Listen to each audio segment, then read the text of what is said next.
who's back on the Coast Life couch, and he brought some crummy weather back with him.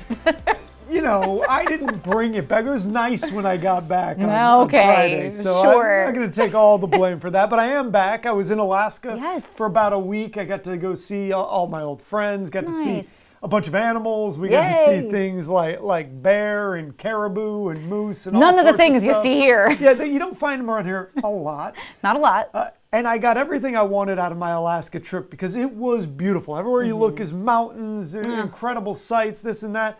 And I got reminded, it's great to go, but it didn't get over 62 degrees, I don't think, the whole time we were there. So it's also great to come back and get a little bit warmer, get out near the beach and live the coast life that I now so love to enjoy. Yes, well, we're glad to have you back here on the couch. We had some great times with our guest hosts, but we missed you, Charlie. Well, it's good to be back. Yeah, well, we missed having conversations like this, some of the weird stuff out there. Yeah, we're going to get weird with it, guys. Here we go. Apparently, there was a young woman, a funeral industry professional, around 28 years old, Alexis, who created a full 24-minute hot photo and music montage of herself to be played at her own funeral. And she did this fully edited, dramatic music, touching tributes from friends and family. But she kind of did this on the heels of the loss of her cousin, who, was in a motorcycle accident. And so I think on the one hand, this was sort of meant to kind of bring some peace about, I think, to the idea maybe of a little passing. cathartic. A little cathartic. She also says that her Mexican-American upbringing treats death as a natural part of the life cycle process. It really is. And so she kind of thought she would get ahead of this and, ease the burden a little bit on your friends and family. Because I think sometimes when you do have to make those tribute videos, like, there's some peace with it, but I think it can also just be, like, it's difficult. I got a couple different questions right away because I want to know, does she have a plan? Is she going to be like every 5 years are we updating this? Is it every 10? How often does she need to go back in and add things to this video? Is the stuff that she thinks is the best of her right now going to still be what she's proud to show everybody? I don't know, but I'm not against the idea. Listen, if you want to control the way people are going to remember you on that day, you're taking something off somebody else's plate that they probably aren't jazzed to do, or at least would be stressed out to have to do it, and you're going to get exactly what you want out of it. So I think it's a great idea. I think it's weird, but I think if you work in the funeral industry, I think it's less weird. I think it's less weird if you work within the funeral industry. I also know darn well if I leave my sister in charge of making that video of me when I go, it's going to be the worst photos of my life, all playing in the background for everyone to see, which on the one hand, there's some charm to it. Because one last chance for a sibling to get a shot in. Because those are some of my favorite pictures to look back at with her, are the worst ones of me, but that's what she posts every birthday for me. She'll be like, Leah needs to be humbled, so here's all her worst photos. I know if I leave anybody on Coast Life in charge of that video, it's going to be our Blessed Frames folder. We have a folder. Could we run some of those pictures? Run some of those This is what we're talking about right here. Now, Charlie, you are in some of those, all right? I'm not the only one with Blessed Frames, but... I know I take some bad pictures. You don't have to remind me. We can throw them up, but everybody's at home. They're seeing this. They know what happens here. Yeah, it's usually those little still shots when you pause a video while you're editing and we're making a weird face, and that's what makes up our Blessed Frames folder. Ever flattering. No. Ever. Whenever they hit the first frame on the camera, I'm always like, But I thought it was sort of an interesting concept, and similar to that of sort of like hearing your own eulogy, which I think is something other people have done as well. I don't know if that was also sort of on the heels of Fault in Our Stars, where there's like a whole scene where that happens, where the guy wants to hear the eulogy before he goes.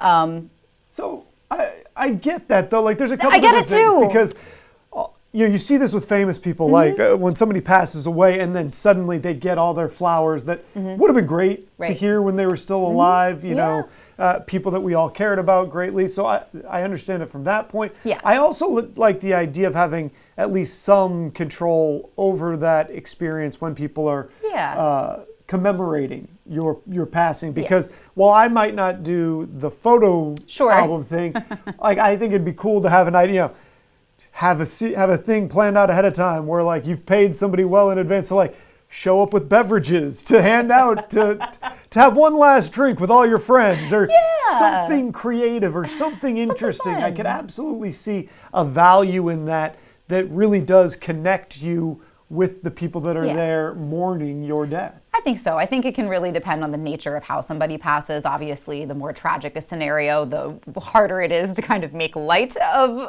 something difficult. But I think if it's natural causes, especially if you've lived a good long life, or even if you were just kind of that sort of a person in life, a silly funeral feels appropriate. I mean, especially if that's the kind of person you are in life. Right. You know, everybody wants it to probably be representative of who they actually are. So, you know, certain people might have been a very serious person, and maybe that's what they want to show I don't know off. if you've ever been to a funeral where it doesn't quite fit and you're like, I don't really know what to do here. To be fair, I don't have a lot of funeral going experience. Good for you. Honestly, I moved so much growing up that we were not near enough to any of the people that had the misfortune of having one of those. So that's fair. It's an odd situation. It is an odd situation, but not a bad situation, you know, in a lot of ways. But yeah, I think too, to sort of honor the person that they were in life always feels appropriate. But we got a show to get to. Charlie, let's see what's coming up on Coast Life. Well, from arcade games and mini golf to delicious meals and so much more, we've got your one-stop shop for all that fun in Ocean City. Coast Life, get ready to sculpt, sweat, and stretch. That's right, we're rolling out the yoga mat here at Soleil Studio. That's coming up. And we're going to keep Kendall at work there out in the community. She's going to be doing a little laugh, ha ha. It's our joke jar today. Perfect thing for a Jerry Monday. All that fun and more is coming up on Coast Life. Coast Life is sponsored by BB Healthcare, Coastal Comfort Heating and Air Conditioning, Preston Automotive Group, Shell Brothers, and the Parker Group. This segment of Coast Life is sponsored by Soleil Studio. Coast Life away, and so is the summer solstice. So what better way to celebrate than right here in Lewis at Soleil Studio? I'm here with the owner, Claire Knutson. Claire, how are you doing today? Hi, Kendall. I'm great. How are you? Oh, I'm doing awesome. Thank you for asking. So tell us a little bit about Soleil Studio. What makes this such a unique spot?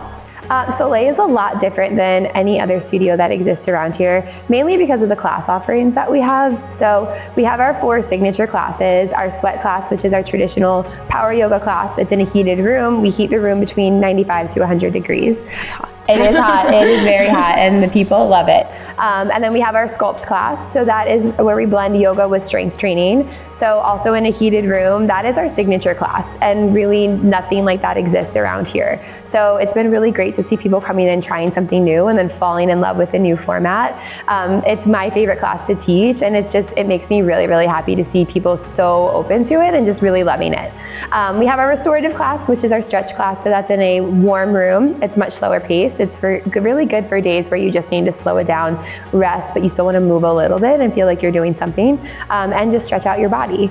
And then our Sculpt Plus is a HIIT style class. So it's not really a lot of yoga. It's more fitness focused, but the goal with that was to make sure that there were class offerings for people who wanted to get both their harder workouts and their yoga, so they don't have to have multiple memberships at different places. So it's really a place for them to have their membership and multiple classes they can take throughout the week. So tell us a little bit about what we can expect this Saturday at your event and what inspired you to create this experience. So one of the things that's been really important to me is creating events for the community, centered not just around what we do here with yoga, but just what's going on in the world and making people feel like they can come and celebrate different things. So International Yoga Day and the summer solstice tend to always fall on the same day, which honestly is perfect for me as somebody who loves summer, but also loves yoga.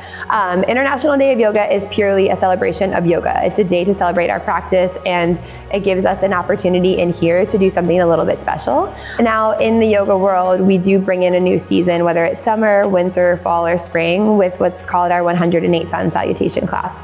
So it's an entire class of sun salutations with the goal of doing 108 of them.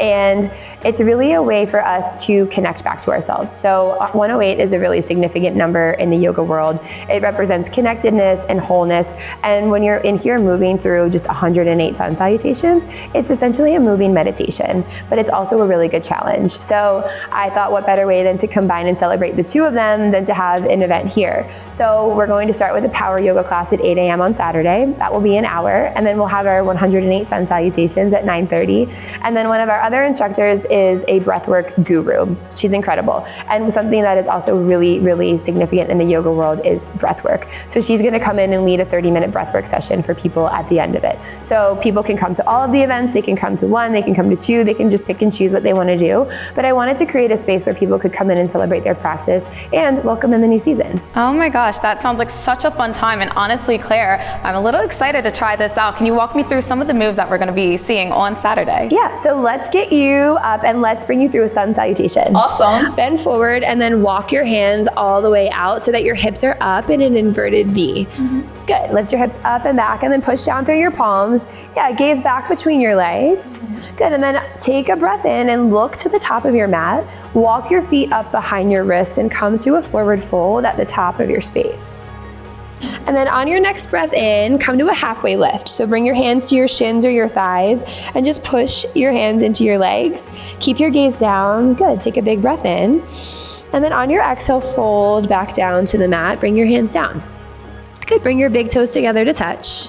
And then inhale and sweep your arms all the way up into a mountain pose. So reach your arms up and overhead.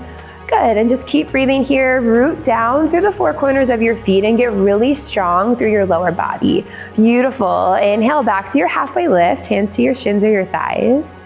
And then exhale, high plank. Plant your hands and step your feet to the back of your mat. On your next breath in, shift forward 2 inches. And then on your breath out, lower down to a low plank. Put the tops of your feet into the mat. And then inhale, upward facing dog. Good, and then exhale back, downward facing dog. Lift your hips up and back. Beautiful, so that is our sun salutation. We'll be doing 108 of those on Saturday. That is awesome. Wow, guys, I feel so relaxed already. This is awesome. And I can't imagine what it would be like if it was like 108 degrees in here, honestly. So Claire, can you tell us one more time, run us through the details of this event and what people can expect this Saturday? Sure. So Saturday, June 21st, 8 a.m., we have a sweat class from 8 to 9. We have our 108 sun salutation class from 9:30 to 10:30, and then we have 30 minutes of breath work. So the day will end between 11 and 11:30. So a full morning of yoga, whatever sounds best to you and how you want to celebrate your practice. Perfect. And then for those who can't make the event this Saturday, how can they still get involved here at Soleil Studio with your event and classes that you offer? So we have classes 7 days a week. We have multiple in the morning, we have one midday, and then we have a few at night. So you can check the schedule, see what class type works for you, what you're interested in, and then you can book into any class. Our classes start at 6 a.m. and then they run until about 7 p.m. Okay, well, Coast Life, it sounds like I already planned out your Saturday. Go check out Soleil Studio if you're interested in sculpting, sweating, and stretching. There's more Coast Life on the way. Namaste. Coast Life, we never want to think about those moments when there's been damage to our homes, but that is where insurance comes in and why it's so important. And I know it can be a little confusing, but we're going to kind of break things down step by step for you and let you know a little bit about your options and some of that coverage and what all that means. That's why we've got Hunter Emery, owner with The Emery, part of State Farm. You guys are your own agency. Yes. And I think we should start really with why it's so important that you guys are locally based, locally owned, and how you support the community. I appreciate first being here today to speak with you guys and give this opportunity to talk to our viewers. Being a local agency means we're tied to the community, means we're involved, we have deep roots in this community. And that means for all State Farm agents. We are specifically located in Milford and Georgetown, Delaware, and over the last 13 years, we've made it our mission to be able to support our community and grow and cause our community to thrive. As long as our community is thriving, we're going to thrive too as a business. So it's about lifting all boats out there and getting that lift for everybody. So that's our big supporting factor and why we put so much money back into the community through different nonprofit organizations, through our local school district, through our local sports activities, all supporting, just got done Little League. Oh, so, yeah, that's big Little League season. Oh man, it's the best. It's so cute.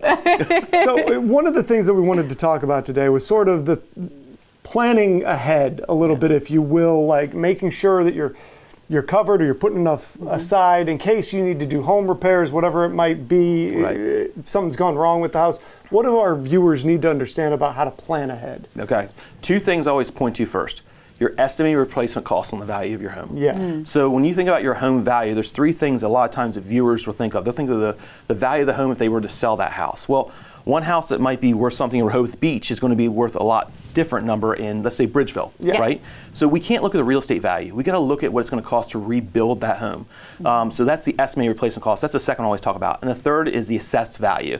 Assessed values are tax values. We've seen that recently go up. They go hand in hand now with real estate values. So you don't want to focus on real estate values or assessed values. Focus on estimated replacement costs.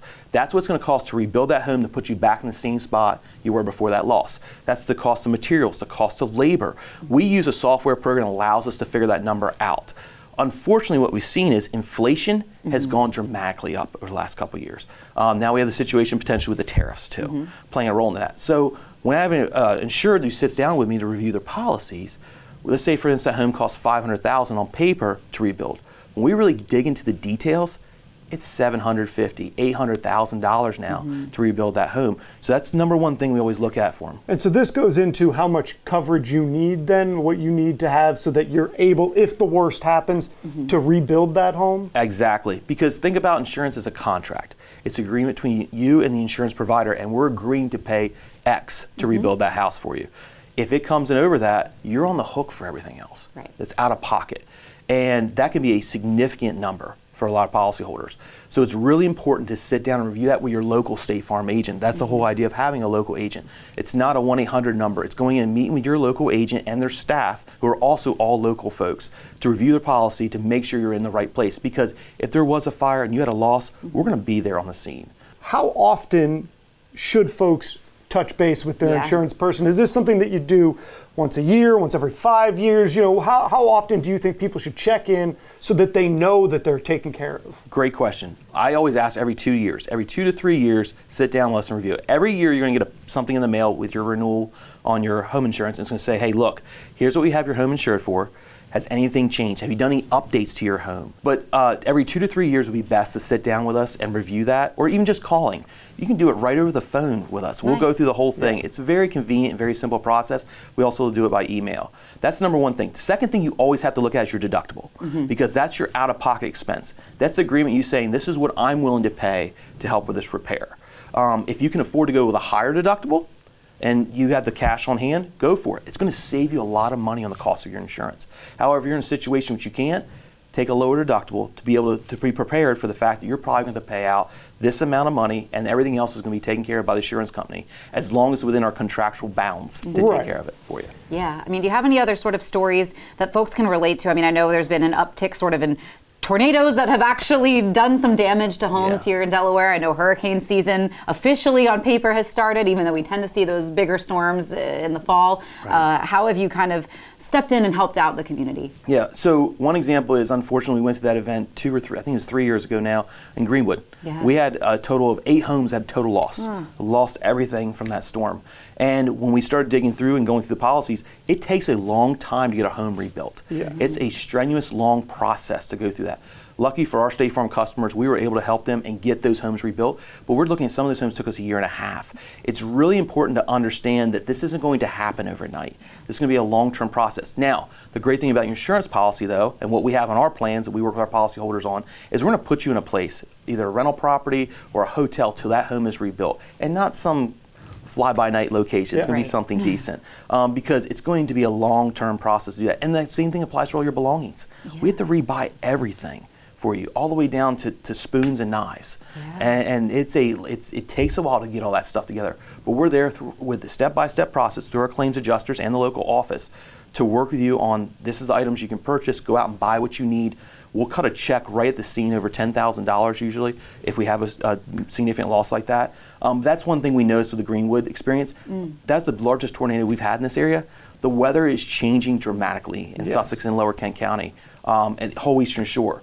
We haven't experienced a big hurricane in a long time, and we're due for one. So I think it's vital to sit down, review your policies, and realize one thing is always very important for all our viewers to understand. Your home insurance policy does not cover flood. So we do not cover that on the plan. No insurance company covers flood inside the home insurance plan. It's a separate line item policy. Right. Where we're at with all this water, you know, it's a situation, if you have water gets in your crawl space, or you have a storm surge, or even overabundance of rain, like happened in Houston 4 years ago, flood insurance is the only thing that's going to cover that. And if you don't have a policy on hand, you're going to be out of luck. Wow. And that's why it's so important to make sure you know, where you live in an area, how at risk you might be for those things. And then even as you were talking about things changing, kind of trying to take a future look at where it might be down the road too. Exactly. So you might want to be protected and have that sort of flood insurance just in case. Just in case. And contact your local office. Any of your concerns you have about that type of thing or want to discuss it, even our office, give us a call. We work with policyholders who aren't even uninsured all the time to make sure we're advocates and advise them on the right direction to go for this. Yeah, so for folks who are, maybe ready to sit down and have some of those conversations, whether it's check in with you guys or, maybe start a policy with you guys, what's the best way for them to get a hold of you? Yeah, so they can reach us at 302-855-2100. They can visit our website, savewithhunter.com. Easy. I like a nice, easy website to remember, Save with Hunter. Savewithhunter.com. Or just stop by. We have a location in Georgetown, right on West Market Street, and then one on the highway in Milford, right there by Subway. Fantastic. Well, Hunter, thank you so much for coming in today and breaking down some of that big insurance, scary information into more bite-sized, digestible pieces for us. Yeah. You're welcome. Thanks for having me, guys. Of course. Coming up on Coast Life, though, we do still have a little bit more to get to, some more yapping to do when we get back. You're watching Coast Life with Leah Rizzo and Charlie Sakaitis. Well, Coast Life, we love talking about trends, and dating trends really look different these days than they did when I was dating. But this is one, it's a trap, some might say, that the men are laying out for the ladies. Let me be very clear. It's dumb. That's what's happening here. What's happening is dumb. So let's find out why it's dumb from Leah. Yes. So according to this article that we've read, there are young men out there that are kind of laying a trap, so to speak, seeing if the potential dates that they are going out with are interested in them or their wallet. So they will do things like pretend to be broke or not want to pay the bill and see what happens. Seems like a great way to kick off a relationship by lying to one another, especially about finances. So there's a couple of things here. For by and large, the most part, men and women are making about the same amount of money right now. Not, almost. Women aren't getting as much, but I mean, they're most of that dollar. Listen, they are, when they go out on dates, they're not like looking at you as like Daddy Warbucks over here, Yes. like they're probably doing okay on their own. Number two, anytime you are starting out or at any point in your relationship, trying to run a con or trick or trying to, find out what's going on through trickeration, it's just a bad idea. It's the same thing. Trickeration. I love that fake word. I love it. It's the same thing that happens if, say, a woman will get one of her friends to try to hit on the guy to see it. That's also stupid. Yes. These are both terrible ideas. Don't operate from a position of conceit or a position where you are trying to trick the person you care about. It's a terrible foundation for a relationship. Well, it is, because I feel like even, all right, let's say you ask her to pay the bill and she does happily, and you're like, oh, wow, she really likes me and not just my money. And then she finds out that you tricked her. She'll be like, exactly. I don't want to see you anymore. You tricked me. That felt dirty and weird and I don't like it. And then you're going to be like, oh, lost a good one. That is apparently Leah's I'm the dude on a date voice. It's my finance bro voice, But now, if you want to say, if you're talking about something that's worth millions and millions of dollars, maybe there's some sort of something you got to feel out okay, there. If this is like a chick flick and you're a secret prince and you're trying to keep your ID hidden, sure. Yeah, if this is Eddie Murphy and Coming to America, right. Different scenario. But I think for the average person making anywhere in the realm of normal amounts of money, it's just a terrible idea. And you're probably overinflating your own self-worth and your own bank account's worth while you do it. Just a bit. But I think you're exactly right, that it's the same thing, and I feel the same way about women who lay traps for their boyfriends who are, set up a cheating scam and see what happens. Because, again, you're going to feel icky after that. Yeah, it's just, if you're wrong, it's you're always a feel terrible. bad. It's always a terrible idea to try to fool the person you're trying to find out more about and date and find out what kind of person they are. Here's a thought: have a conversation, see what kind of human they are, ask them some questions. What? No, Charlie, that's too much sense. But we're not the only ones that think that way. A lot of experts kind of warn that similar line of advice, saying, don't start out, what was it? It wasn't trickery. What did you say? Oh, who knows? It's already gone. Trickeration. Trickeration. Start out with the trickery, the trickeration, and see how that goes for you. Try a little bit of honesty to start off that date. Maybe be charming. Try that. See if that works. Charming. Well, we've got some more show to get to. Let's see what's coming up for the remainder of Coast Life. If you've been trying to put your house on the market, but you're struggling to find that success, we've got some advice from the experts. Plus, we've got a battery of bad jokes coming your way. It's our joke jar. You're not going to want to miss it. And all kinds of fun, games, good food, all in one place in Ocean City. All of that is coming up on Coast Life. This segment of Coast Life is sponsored by the Parker Group. Well, Coast Life, we know that it's very difficult sometimes to stay up to date in the crazy, wild real estate world because it's always changing. But luckily, we've got folks that know everything that's going on and how to help you when it comes to that buying and selling journey, especially when it comes to selling your home, things that you're doing well, and maybe things that you need a little help with. That's why we've got our friends from the Parker Group joining us. We've got Rachel and Jamie on the Coast Life couch, all of us in our matching blues. We really did a good job today. Yeah, we called each other up, you know. But Jamie, especially for you, you've been the top producer, so you really know inside and out what homeowners and when they're getting ready to sell their home, things that they're doing right, and maybe some of the mistakes that they should be avoiding. So what are some things that folks should be on the lookout for if maybe their house is not selling as fast as they thought it should? Yeah, well, you know, the market is changing. I think it's constantly changing, but right now I think is a bigger change. Yeah. And you have to be more, what's the word? You kind of need to stand out, Yes. right? Yeah. Yeah. And so when the agent tells you, like, hey, you should really clean up your dirty laundry on the floor. Maybe people looking at your house don't want to see your dirty laundry. I can imagine that might be the case. But in all seriousness, you know, making sure the house is clean, and the outside, if you need power washing done. Yeah. If it looks like there's some mildew and green stuff growing, probably get it cleaned off. It would help a lot.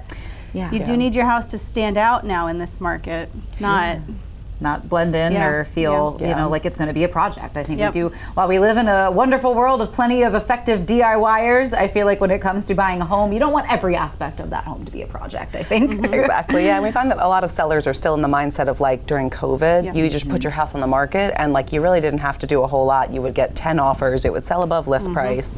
And to be fair, like it is a process to go through to get your house ready to sell. And so for a lot of people, it's like, it's the last thing I want to deal with right now. But that effort is more important now than it used to be. Yeah. And also pricing it correctly. Yeah. A lot of people still think that everyone's in a bidding war and I can price my house high and it'll sell for higher when that's not the case anymore. And the comps need to be looked at by the agent. Yes. Yeah. I mean, I think it's a good, honest conversation to have. Listen to your agent. They're in this business for a reason. They have the experience to guide you the right way so that you're gonna sell your home. You're gonna be happy with the exchange and you get the honest truth. I feel like that's really important. And I think you know, especially for first-time sellers or buyers and they've never done this before, or because the market has changed so much that maybe the last time they bought or sold a house, it looked a little bit different. And so I feel like you hear so many things and you listen to so many different sources and people are like, oh, this is how the housing market should be. But your agent is the one that actually knows the answer to that. It's funny you say that. I actually just had a client say, well, this isn't how I did it 20 years ago. Oh my. Imagine that. And I was like, weird, that's strange. Probably don't like send your mail the same way either, right? Yeah. Think of one thing that you do the same way that you did 20 years ago. I mean, like pump gas, maybe. Pump gas, the things that never change. It's like one thing, and that is in the process of changing. Yeah. So for folks who are, you know, maybe sort of on the fence, they don't know. I also feel like we do live in a world where a lot of people think like, oh, we can just do this ourselves. They've got access to so much information. You know, this is why they should get a hold of you guys at the Parker Group, because you guys truly know the answers and the ins and outs of all of this. I mean, if we don't, somebody in the office does. There you go. But it is, I mean, kind of go back to what you said before, it is so important to work with someone that's a local expert too. I have a client that was selling something and then they were sending me information on other properties that weren't even close to the zip code. Yeah, right. And I was like, well, those markets are going to look a little different. Yeah, it's Exactly. different. Yeah. I mean, even I think across the state of Delaware, that market can look different above and below the canal.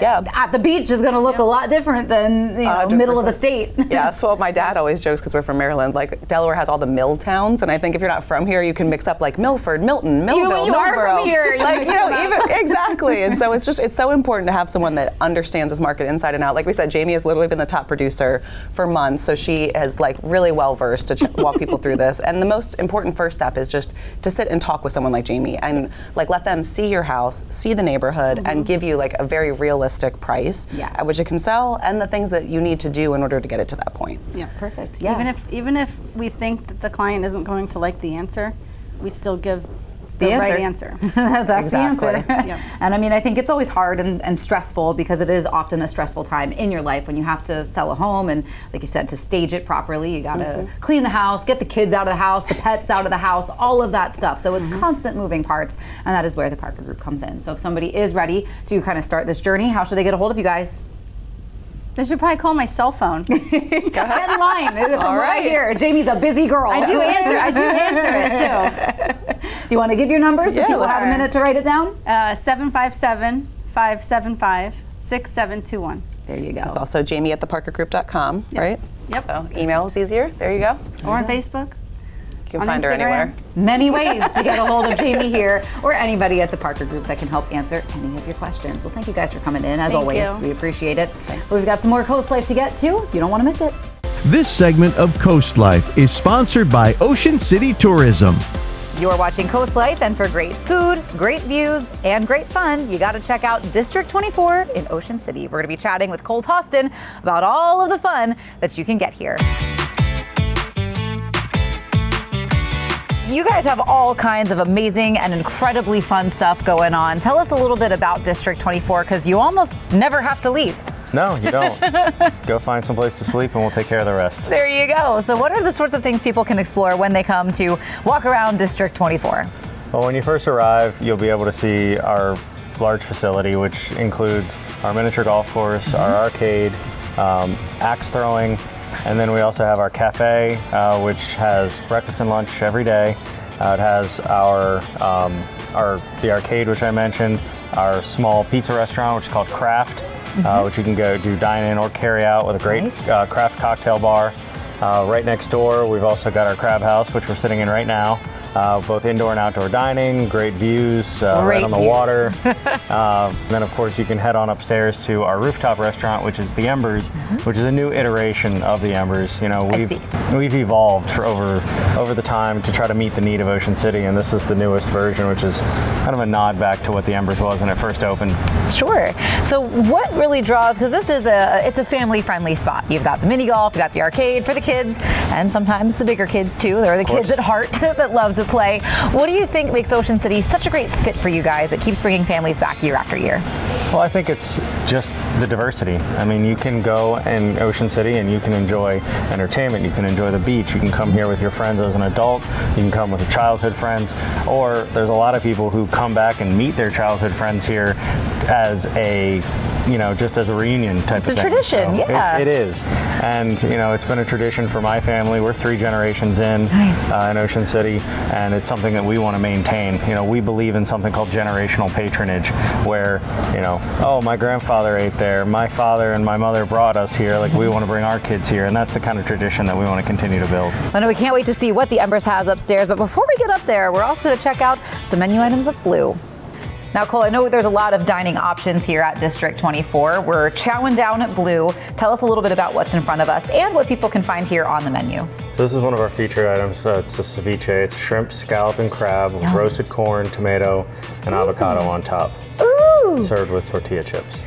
Well, our highlights, of course, are crabs. We've got both blue crab and snow crab. Wow. We offer them in steam pots as well as by the dozen or all you can eat. And then we also have a full list of entrees that range from fish, beef, and chicken. And then, of course, our handhelds, so you can get something a little bit more light fare if that's what you're in the mood for. There you go. Well, sometimes, it's hard to eat heavy if you got a beach day planned. Of course, absolutely. So we're going to take a bite of this because this looks amazing. And it tastes amazing. And of course, we have a beautiful dessert here as well. This is our New York style cheesecake with a mixed berry compote on top. So it's homemade in-house, and served on top of the cheesecake. You almost feel bad eating something so pretty, but not bad enough. We know that Blue also has other amazing menu items, but we're going to check out the Embers as well. So like I said, this is the new iteration of the Embers. It's a rooftop experience with most of our dishes coming out of our phenomenal brick ovens, which are behind us. They're gorgeous. And you get to, like I said, you get to see everybody doing their thing back there, from the bartenders to the cooks, and everybody guiding your way through the whole thing. So what's great is that you get the opportunity to see everything you're doing, but like I said, while it has this elevated experience, the food has the opportunity to span the spectrum. Yeah. So you get to enjoy both the light fare as well as something a little bit more elevated, like our filet mignon or our tuna. I think that's great. It makes it a versatile spot for whether, you know, it's a date that you're celebrating, an anniversary, or you're just in the mood for some killer lobster. So what have we got here? So this is our lobster roll. It's a traditional Maine lobster roll, which is prepared by our chef. We have. You got to take a look at that. Look at that. Look at how much lobster that is. It's so much lobster. Yeah, we're a scratch kitchen up here, so you get to experience everything from start to finish. I'm very excited to try this.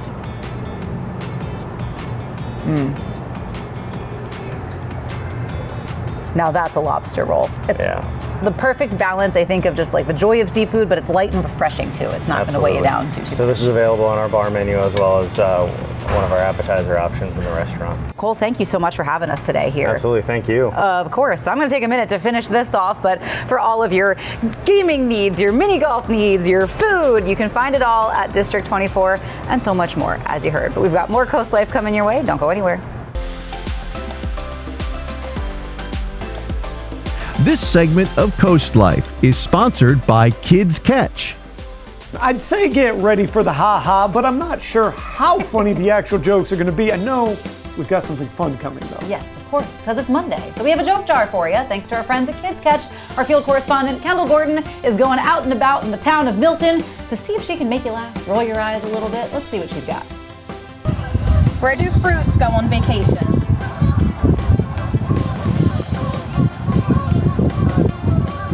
I don't know. Paris? Paris? Paris. That's the right response, by the way. Have you heard about the chocolate record player? I haven't. Oh, it sounds pretty sweet. Yeah. What do you call a factory that makes okay products? Okay. A satisfactory. Oh, satisfactory. What does a lemon say when it answers the phone? I don't know. Yellow. Boo. What time does the man go to the dentist? They don't go to the dentist, do they? Accurate, but if they did, it'd be at 2:30. There we go. I love it. How does the moon cut his hair?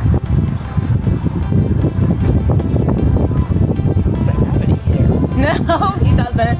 But if he did, he would cut it by, he clips it.